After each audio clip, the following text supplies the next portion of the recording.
Baka kakastart mo pa lang mag-work from home or baka matagal ka na pero naghahanap ka ng bagong gigs to work on. Pero alam ko rin frustrated ka na sa mga applications mong hindi nare-replyan na parang after all of the many applications, CVs, cover letters, and other things like video introductions, walang bumabalik. Kung ikaw yan, I've been there, which is why on this second episode of JOM or Journey of Me Work From Home series, we will talk about job application sites and places. And today, I'll walk you through kung saan nga makakahanap ng legit work from home jobs at ano yung mga dapat mong gawin para ma-hire, and of course, yung mga red flags na dapat mo ring iwasan.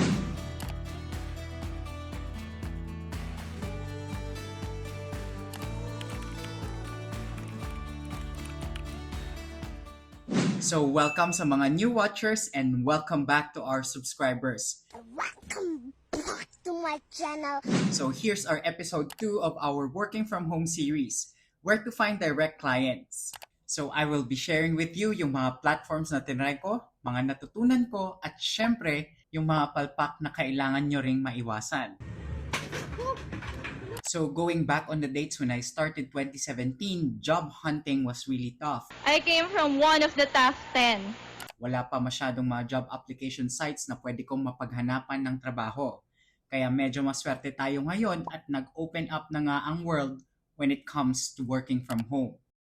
I know that nobody loved the bad effects of COVID-19, but if we will be looking at it at a different angle, working from home is one of the positive landscape changes that the COVID-19 pandemic brought.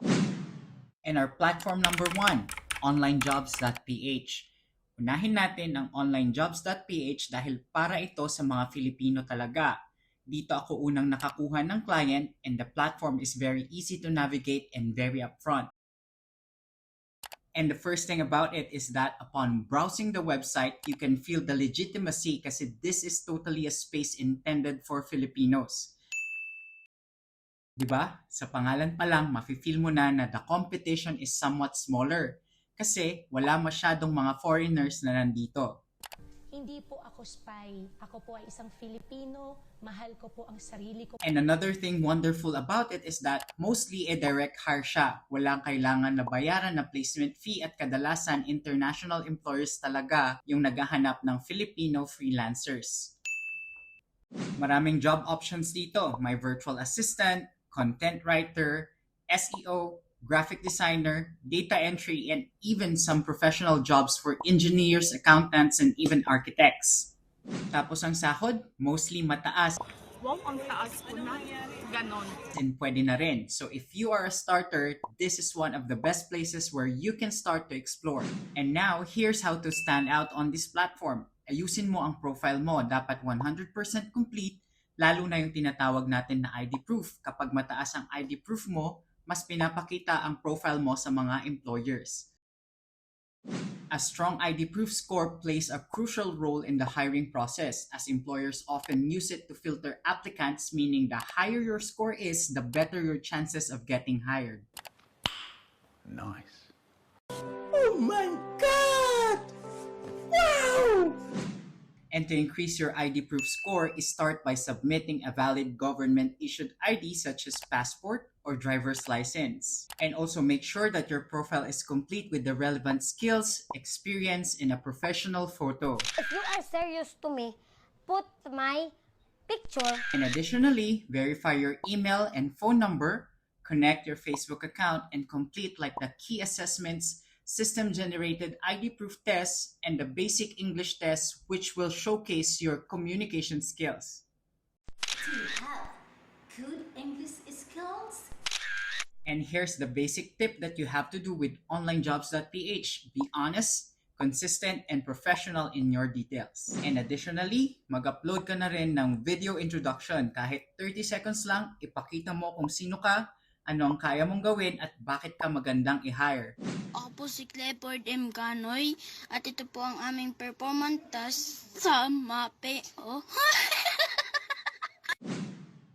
Magagamit mo to hindi lang sa OLJ pero pwede mo rin gamitin sa lahat ng mga platforms na tatalakayin natin today. So bago ka mag-click at mag-apply sa iba't ibang mga jobs, ang ID proof ang una mong aasikasuhin kasi kahit anuman ang application na isend mo, yan ang isa sa mga nauuna nilang nakikita. And when you are looking at a job, please make sure that you read through the whole posting because sometimes there are job posts which are requiring you to use very specific subject lines or very specific keywords on your cover letter or resume. Beware! Babala. Asawa ni? Babalo. Babalo. Pero ito beware sa mga job posts na humihingi ng training fee, and always remember, legit employers will never ask you to pay before working. May mga employer din dito na hindi nagsasabi kung kailan ang bayad, so always clarify the pay schedule bago ka mag-start. And our platform number 2, Upwork.com. Next is Upwork.com, but I suggest this to a more advanced level kasi dito medyo mas competitive pero mas maraming trabaho. At this is one of the top legit websites where you can find a gig. Sa Upwork.com ako unang natuto ng tamang way ng pagpropose.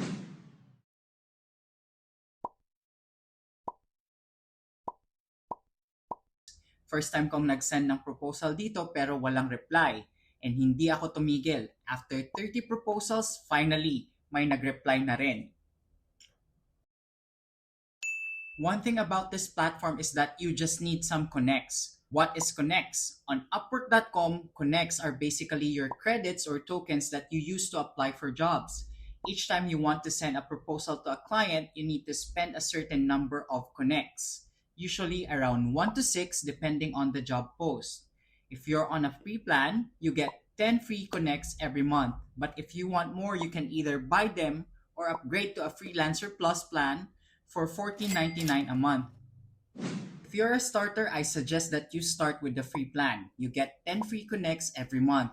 But one good thing about it is that you can also earn free connects when you get invited to apply for a job, win an interview, or when you get hired. So it's smart to use your connects wisely and apply onto the jobs that truly fit your skills. That way, you are not just spending money, you're investing in better chances of landing great projects. So here sa Upwork.com, meron ka lang kailangan na kaunting investment. Ang maganda nga lang sa Upwork is that safe ang payment. Mayroon silang escrow system na hawak nila ang bayad ng mga kliyente at ibibigay lang sa'yo once na ma-deliver mo na ang trabaho. Meron na! So hindi ka talaga maloloko. Kahit umalis na ang client or hindi ka na kinakausap, Why are you running? kung natapos mo ang project, meron at merong ibabayad sa iyo ang Upwork.com. Para makuha mo yung gig kahit beginner ka, one thing that I learned is that apply ka sa mga clients na new to Upwork. Yan yung mga bago pa lang at willing mag-try ng new freelancers doon sa platform. Gamitin mo rin ang keywords nila sa proposal mo para mas mapansin ka. And also, you have to be very aware that apart from having a striking cover letter, you should also know how to move sa market sa Upwork.com. Kasi dito, ang approach is parang auction. Who wants to start the bidding? $4. $4. Merong bidding na nangyayari, so if you have the time, look at what others are offering and bidding and see if kaya mo bang tapatan ang rate na meron sila. $1,000. $20,000. Going once, going twice. $50,000. Cash.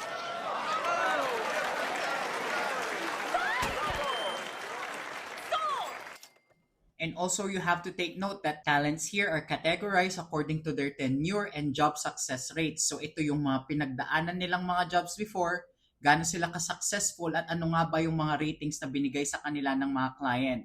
Success ka eh. Bigla kang sumakses eh. Dito, step by step pala. And I know as a starter, medyo challenging yan dahil mag-uumpisa ka sa wala. Which is why I suggested earlier na pwede kang tumanggap ng mga mabababang rates lalo na kung bago ka because that is how you actually build your own profile and build your tenuity and of course your job success rates dito sa Upwork. Oh, anak, awakan mo muna. Magkano sa sitaw, 20? Opo. Pwedeng 2 na lang? Ha? Ay, ma. Ano yun?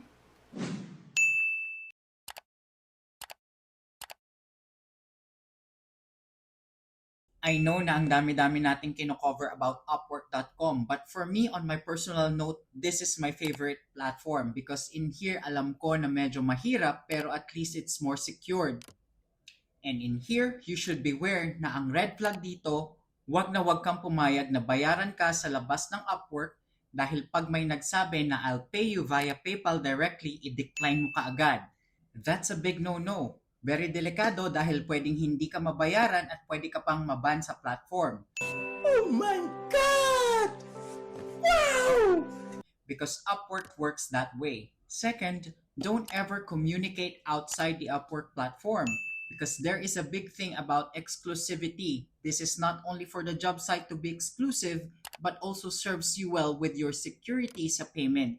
So you should always take note na never ka dapat makipag-usap sa WhatsApp, sa Google Meet. All of the communication should be coming through or should be done through Upwork.com. And also here sa Upwork.com, take note na mayroon silang percentage sa iyong mga sinasahod. So make sure that before you send that bid, you should compute it properly. Lagi mong titignan kung may matitira sa'yo after cutting all of the percentages na kinukuha ng platform. And our platform number 3 is Fiverr. Sa Fiverr naman is a freelancing platform na medyo kakaiba compared to Upwork or onlinejobs.ph. Dahil dito, ikaw mismo ang magpo-post ng services mo and ang tawag doon ay gig. So instead of you applying to jobs, clients come to you. Parang online store ng skills mo. So for example, kung marunong kang mag-voice over, mag-graphic design, video editing, or virtual assistant, pwede mong i-upload ang gig mo and just wait for buyers to find you.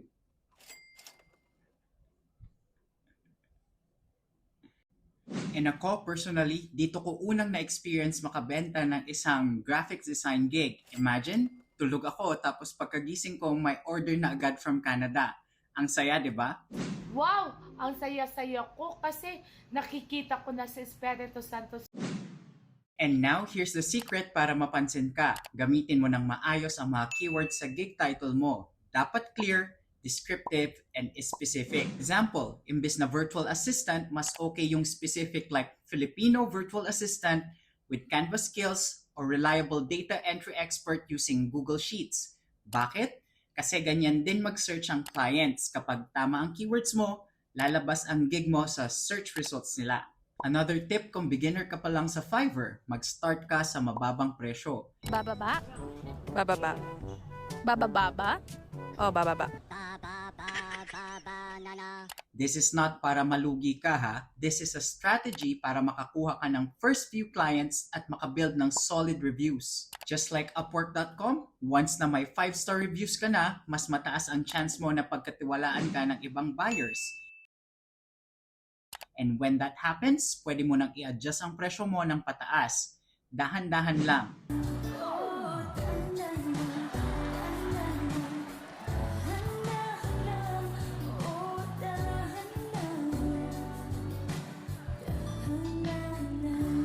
Dahan-dahan lang.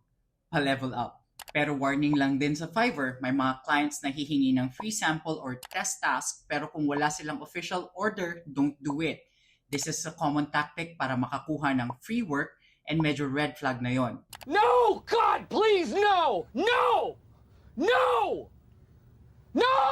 Tandaan din na Fiverr takes 20% ng earnings mo bilang platform fee. So kung gusto mong kumita ng $10, kailangan ang presyo ng gig mo ay at least $12.50. Kaya always factor in that cut when pricing your services. In short, Fiverr is a great platform lalo na kung gusto mong i-showcase ang iyong mga specific skills at hayaan ang clients na humanap at lumapit sa iyo. Basta tamang keywords, competitive pricing, at professional delivery. You'll be surprised how fast you can grow. And platform...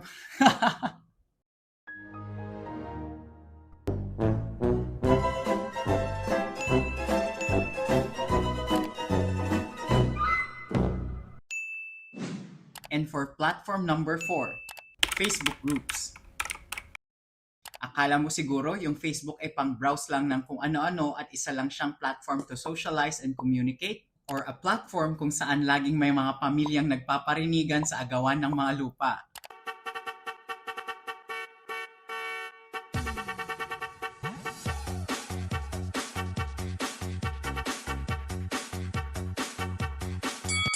kababayan natin na nagtatagisan ng galing sa politika, Yan ngayon, kapalusit. Ba't kasi binoto nyo?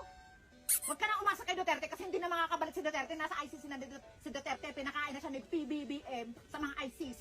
Ano ba yung yung presidente mo? Simula na naupo yan, ang dami ng adik ngayon. Kasi nga, yung kanyang yung sarili niya adik siya. Puro ka-adik. Bakit sila mga drug lord na Bisaya? Di ba si Duterte? Ay, hindi. pero sa totoo lang mas mataas pa talaga ang standards natin sa beauty pageant kesa sa pagpili ng mga mamumuno sa bansa. Anak siya ni Mihar. Ako siya ni Juicy.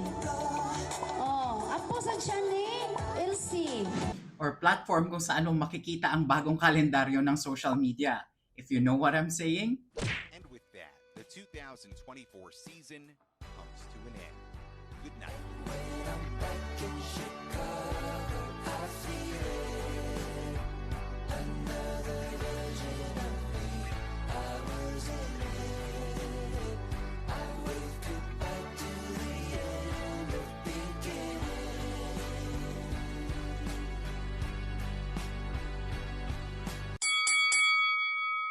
Tama na!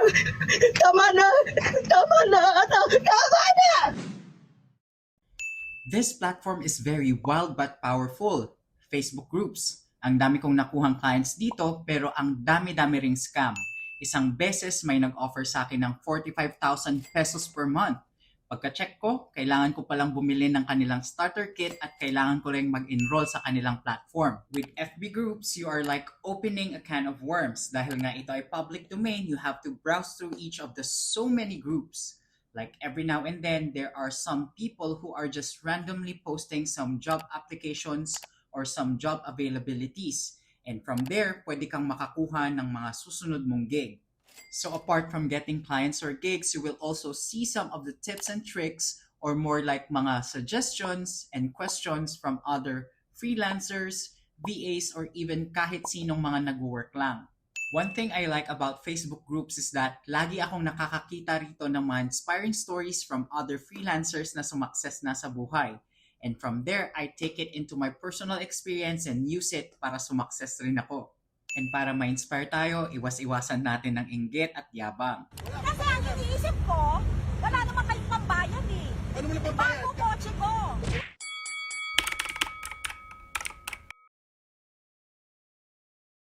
So ang tip ko, sumali ka sa mga legit groups like Online Filipino Freelancers or workfromhome.ph. Turn on post notifications para una kang makakita ng job post. So beware, kapag may nag-message at humihingi ng GCash for training materials, scam yan. I-check mo rin kung legit yung profile nila. Walang mutual friends, bagong gawa, iwasan mo na.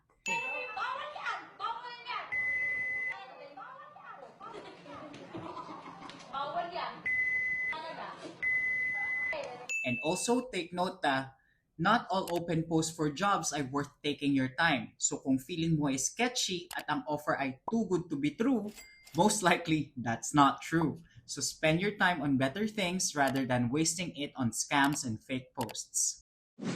And our platform number 5, JobStreet and LinkedIn. Surprise! Akala natin dati puro office-based lang ang JobStreet at LinkedIn, pero guess what? Even these traditional job boards now offer remote work opportunities. Maraming international companies and sa Pilipinas ang nag-adjust sa bagong work setup. Kaya ngayon, mas madami ng job openings na either hybrid or fully remote, perfect sa mga naghahanap ng work from home setup. And pro tip, kapag nagsisearch ka, use keywords like remote, work from home, or online. Super effective siya lalo na sa LinkedIn. And speaking of LinkedIn, update your headline para makita agad ng mga employers ang niche mo. For example, remote admin assistant based in PH or online marketing specialist, Filipino VA with Canva skills.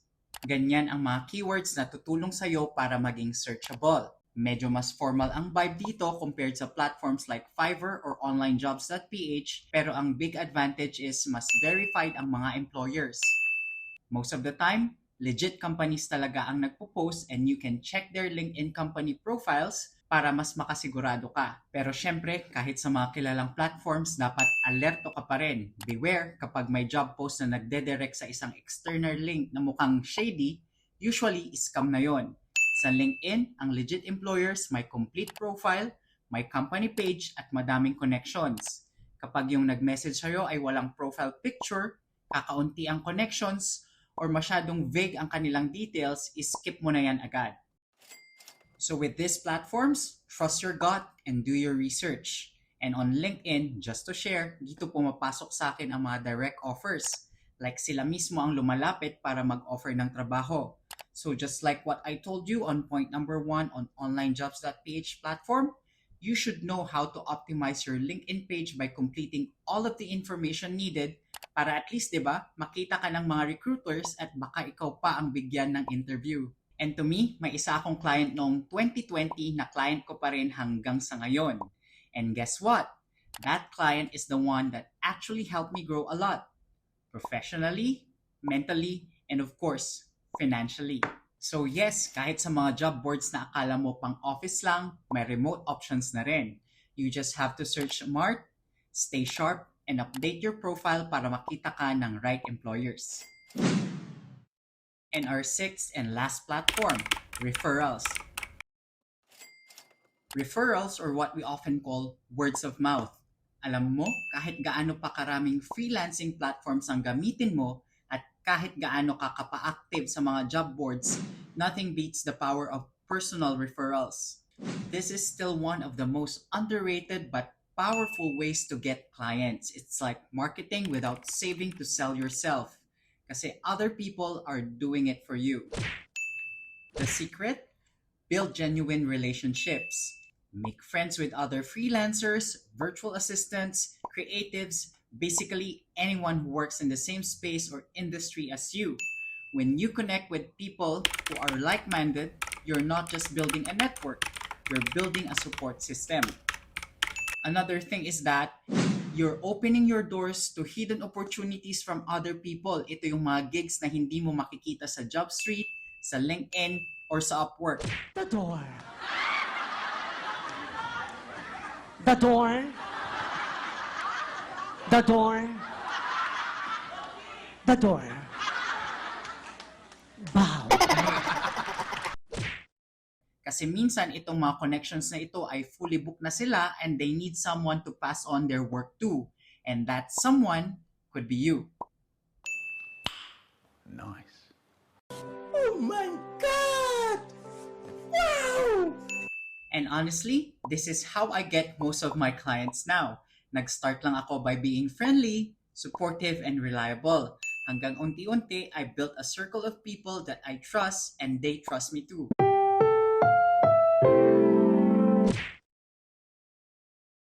Ngayon, kapag may extra workload sila or kapag may naghahanap sa company nila ng BA, marketing expert, or editor, ako agad ang naaalala nila. Imagine that, you're sleeping or just enjoying your day tapos biglang may mag-message ng, "Hey, my client is looking for someone like you. G ka ba?" Go, go, go! Yes! Yes! Todo na to! Yes! So kung introvert ka, I feel you. But try to put yourself out there kahit paunti-unti lang so that you can build connections. Be approachable, maging kind sa kapwa freelancers, and join online communities. Comment on posts, show support sa mga co-freelancers mo. Hindi mo kailangang maging best friends with everyone, but being respectful, professional, and friendly goes a long way. And most importantly, be humble. Huwag kang esnabero or esnabera. Huwag laging me. Sige, ikaw na! Ikaw na lang! Ikaw na lang uli! Ikaw na magaling! Ikaw na tama! Ikaw na lang lahat! At ako wala! Wala lang sa'yo! Tae! Tae lang naman ako sa'yo eh! This industry thrives on collaboration, not competition. Tayo-tayo din ang dapat nagtutulungan. You help someone today, and one day, they'll return the favor. Sometimes in ways you never expected. So referrals are not just about getting gigs, they're about community. And that's something that money can't buy. And to wrap it up, before ka mag-apply, make sure you're work from home ready. May Gmail ka na ba? You have Google Drive for storing files? Gumamit ka ng Grammarly para sa cover letter mo? Canva for your resume, and ChatGPT for practicing interview answers. At higit sa lahat, mag-invest ka sa mindset mo. It all boils down to our episode 1. Huwag kang matakot na ma-reject. Rejections are part of the process, and every no is one step closer to that life-changing yes.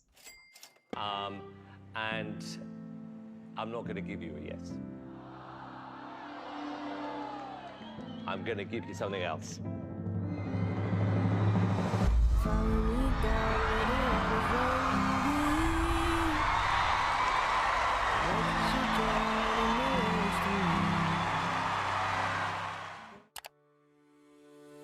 And take note that we also need to be very aware of some job offers lalo na ngayon kasi napapansin ko sa Telegram or sa Viber napakaraming mga random messages na nakakapasok. So ano na NTC? Kamusta naman yung SIM card registration? Bakit ang dami-dami pa rin mga nakakapasok na random messages? So don't just apply and apply. Kailangan rin maging smart when it comes to applying. So kung napanood mo ang video na to hanggang sa dulo, saludo ako sa'yo. Hindi ka lang nanood kundi kumikilos ka na. You're taking steps and that's already winning.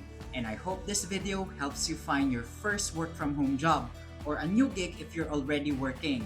I hope it gives you the courage and the clarity, and I hope you subscribe, share this with a friend, and thank you for staying with me on this journey.